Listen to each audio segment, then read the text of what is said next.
Japan की electronic magnetic rail gun आएगी भारत को मिला हाइपरसोनिक मिसाइल का तोड़। चीन की मेहनत धरी की धरी रह जाएगी। जापान की लिस्ट में भारत ने बनाई जगह। अब दुश्मनों को पहुंचाएगा भयानक नुकसान। दोस्तों, जापान की तरफ से एक बहुत बड़ी खबर निकलकर सामने आ रही है और ये खबर भारत के लिए भी बहुत खास होने वाली है, क्योंकि ये खबर एक ऐतिहासिक खबर है और इस खबर से भारत को भी काफी ज्यादा फायदा हो सकता है। तो चलिए आपको बताते हैं सभी बातों को डिटेल में और बढ़ते हैं वीडियो की तरफ। लेकिन उससे पहले अगर आपने भारत की बढ़ती ताकत के लिए नीचे कमेंट बॉक्स में जय हिंद नहीं लिखा तो नीचे कमेंट बॉक्स में जय हिंद लिखना ना भूले। दोस्तों, जापान की तरफ से खबर निकल के आ रही है कि जापान ने एक लिस्ट तैयार किया है जिसमें वो उन देशों को रखा है जिनको जापान हथियार बेचेगा। और ऐसा पहली बार देखने को मिल रहा है कि सेकेंड वर्ल्ड वॉर के बाद जापान किसी देश को हथियार बेच रहा है, क्योंकि आप ये बात अच्छे से जानते होंगे कि वर्ल्ड वॉर 2 के बाद जापान किसी भी देश को हथियार नहीं बेचता था। और जिस तरीके की लिस्ट जापान की तरफ से निकाली गई है उसको देखकर ये तो पता चल जाता है कि यहाँ पर जापान अब डिफेंस क्षेत्र में अपनी अच्छी पकड़ बनाने के मूड में आ गया है। और यही वजह है कि जापान द्वारा एक लिस्ट तैयार की गई है जिन देशों को जापान अपने हथियार बेचने वाला है। अभी आपके मन में सिर्फ और सिर्फ एक सवाल चल रहा होगा और वो सवाल ये होगा कि यहाँ पर जापान ने अपनी हथियार बेचने वाली इस लिस्ट में क्या भारत का नाम रखा है। तो हम आपको बताते चले, जी हाँ, बिल्कुल यहाँ उन सभी देशों के साथ जापान ने भारत का नाम भी रखा है, जिसमें जापान अपने आधुनिक हथियार भारत को भी देगा। भारत के अलावा जापान ने ब्रिटेन, इटली, ऑस्ट्रेलिया जैसे बड़े देशों का नाम भी रखा है। अभी यहाँ पर बहुत लोगों के मन में ये सवाल आ रहा होगा, इसमें तो हमारी खुश होने वाली कोई बात नहीं है, क्योंकि आप ये बात अच्छे से जानते होंगे कि भारत हथियारों के क्षेत्र में आत्मनिर्भर बनना चाहता है। लेकिन यहाँ पर भारत जापान से हथियार लेगा तो इसमें सही बात तो नहीं है। वैसे तो भारत का आत्मनिर्भर का सपना और पीछे की तरफ चला जाएगा। अगर आप भी ऐसा सोच रहे हैं तो हम आपको बताते चले कि जापान के पास अभी भी कुछ ऐसे तरीके के हथियार मौजूद हैं जो कि किसी देश के पास नहीं है, और न ही भारत अभी उन जैसे हथियारों को बना पाया जिसे यहाँ पर अगर हम जापान से वो हथियार ले लेते हैं तो इससे हमारी ताकत और भी ज्यादा मजबूत हो जाएगी। उन हथियारों की लिस्ट में शामिल है इलेक्ट्रॉनिक मैग्नेटिक रेल गन। ये जापान के इतना आधुनिक हथियार है जिसकी कल्पना करके ही दुश्मनों की रूह कांप जाती है। जापान की ये इलेक्ट्रॉनिक मैग्नेटिक रेल गन इतनी ज्यादा खतरनाक है, इसका अंदाजा आप यहीं से लगा सकते हैं कि यह हाइपरसोनिक मिसाइल जिसको कोई भी हथियार मारकर नहीं गिरा सकता है, उस हाइपरसोनिक मिसाइल को ये बड़ी आसानी से मारकर गिरा सकता है। और आप ये बात अच्छे से जानते होंगे कि भारत का दुश्मन चाइना इस समय काफी तेजी से हाइपरसोनिक मिसाइल की ओर अपना कदम बढ़ा रहा है। और ऐसे में अगर भारत अपने आप को मजबूत करना चाहता है तो ये इलेक्ट्रॉनिक मैग्नेटिक गन अपने पास रखकर ही अपने आप को मजबूत कर सकता है, क्योंकि यहाँ पर अगर चाइना भारत के ऊपर अपनी हाइपरसोनिक मिसाइल दाग भी देता है तो भारत बड़ी आसानी से उसे हवा में ही मार गिरा सकता है। दोस्तों, बहुत लोगों को ये लग रहा होगा कि हाइपरसोनिक मिसाइल को मार कर नहीं गिराया जा सकता, तो हम आपको बताना चाहेंगे कि हाइपरसोनिक मिसाइल को मार गिराया जा सकता है, लेकिन हाइपरसोनिक मिसाइल की रफ्तार इतनी ज्यादा तेज होती है जिसको ट्रैक कर पाना काफी मुश्किल हो जाता है। इसी वजह से इसको कोई भी मारकर नहीं गिरा सकता। इसी का तोड़ निकालने के लिए अमेरिका भी इस पर काम कर रहा है। इसलिए अमेरिका सैटेलाइट बना रहा है जो कि हाइपरसोनिक मिसाइल को ट्रैक कर पाएगी, जिसकी सहायता से यहाँ पर हाइपरसोनिक मिसाइल को मार गिराया जा सकेगा।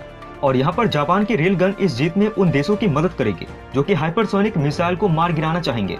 यहाँ पर 2 चीजों का सहारा लिया जाएगा, जिसमें हाइपरसोनिक मिसाइल का ट्रैक करने के लिए सैटेलाइट का सहारा लिया जाएगा और उसको मार गिराने के लिए जापान की इलेक्ट्रॉनिक मैग्नेटिक रेल गन का इस्तेमाल किया जाएगा। इसी को देखते हुए यहाँ पर भारत भी उन सैटेलाइट में शामिल होने वाला है जो कि हाइपरसोनिक मिसाइल को ट्रैक कर सकेगी।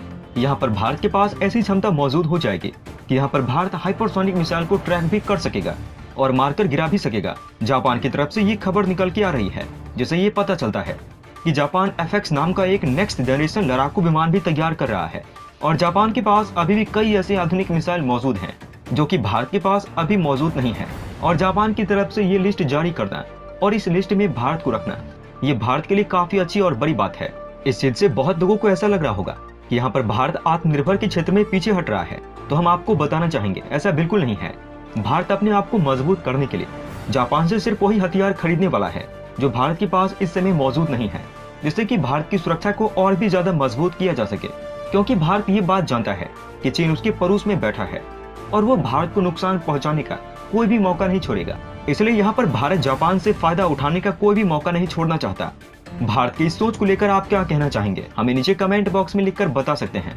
दोस्तों, वहीं दूसरी तरफ रूस यूक्रेन जंग के बीच पश्चिमी देश डेनमार्क ने यूक्रेन को एंटी शिप हार्पून मिसाइलों की डिलीवरी की है।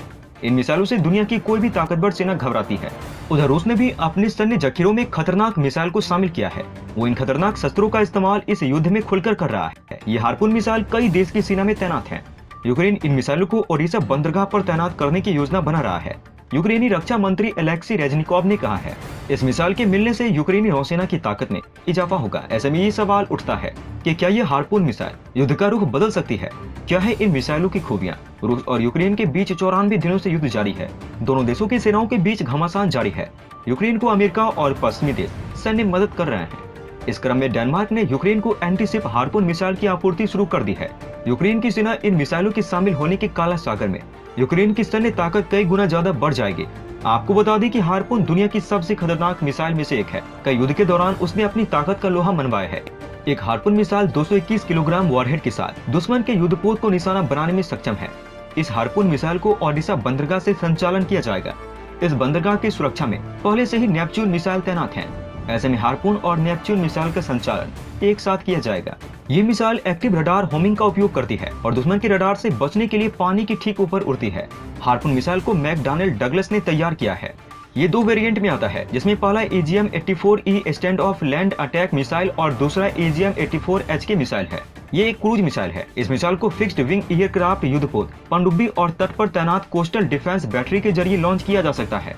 हालांकि इन सभी प्लेटफॉर्म से लॉन्च होने वाली मिसाइलों में इंजन अलग अलग होता है। ये मिसाइल 1977 से अमेरिका समेत दुनिया के कई देशों की नौसेना में शामिल है। उधर यूक्रेन जंग के दौरान रूस अपनी स्कंदर और हाइपरसोनिक मिसाइल की तैनाती की है। रूस की सरमत ऐसी मिसाइल है जो कि बड़ी महाद्वीप का आधा तट ध्वस्त कर सकती है। रूस की सरमत एक इंटरकॉन्टिनेंटल बैलिस्टिक मिसाइल है। ये 15,880 मील प्रति घंटे की रफ्तार से लक्ष्य को तबाह करने में सक्षम है। इसके साथ ही विनाशकारी सटन 2 जल्दी युद्ध बेड़े में शामिल किया जाएगा। रूस ने कहा कि स्कंदर और हाइपरसोनिक किंजल मिसाइलों का भी उत्पादन कर रहे हैं। कुछ विशेषज्ञों का मानना है कि यूक्रेन में रूसी सेना के शर्मनाक प्रदर्शन के कारण रूसी अधिकारी परमाणु हमले की धमकियां दे रहे हैं।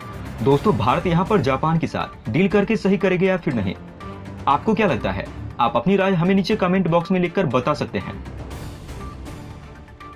दोस्तों, अंत में हम आपसे एक महत्वपूर्ण जानकारी साझा करने जा रहे हैं। नीचे डिस्क्रिप्शन में दिए गए लिंक पर जाकर आप इंडियन आर्मी मर्चेंडाइज खरीदकर सपोर्ट कीजिए और पूरे देश का हौसला बढ़ा दीजिए। जाने से पहले वीडियो को लाइक और शेयर करें तथा चैनल को सब्सक्राइब करना न भूलें। तब तक के लिए धन्यवाद। जय हिंद, जय भारत। अच्छा सुनो, चैनल को सब्सक्राइब करो, उसके बाद घंटी बजा देना ताकि अगली वीडियो आपसे मिस ना हो पाए। Thank you.